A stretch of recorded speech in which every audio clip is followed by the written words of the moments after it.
Let's begin by introducing the parts and the supplied hardware. We have a rear rack as well as a bracket for it.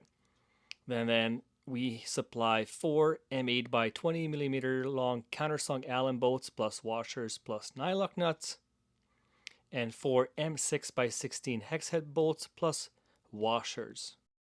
Recommended tools: ratchet extensions, 13 millimeter wrench or spanner, 5 millimeter Allen socket, or you can use an Allen key, and an 8 millimeter hex socket, or you can use wrench or spanner. And then remove these plastic screws from the passenger grab handles. You can pop them out with a flathead screwdriver. And then put on the bracket and apply some blue Loctite before you put in the bolts. Thread the bolts only 1 or 2 times.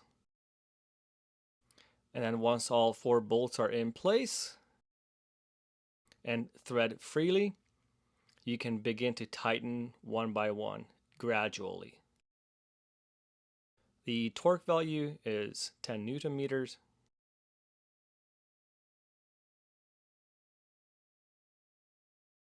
Next, place the rear rack on top of the bracket, line up the mounting holes, put the bolts through, like so. You can put on the washer on the underside and spin on the supplied nylock nuts. You can do the same to all 4 bolts.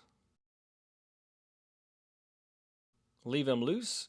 Do not tighten before all nuts are threaded on.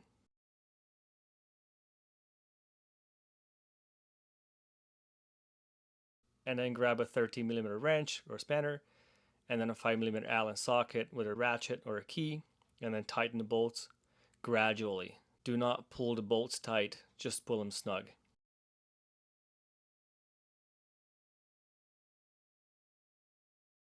And now you can go ahead and torque each bolt to the recommended torque specs. Should you have any questions, please feel free to reach out to us. Also, make sure that you go out for a test ride, and after about 100 kilometers, 150 kilometers, 80 miles to 120 miles, you check the bolts and nuts once again. Thank you for watching.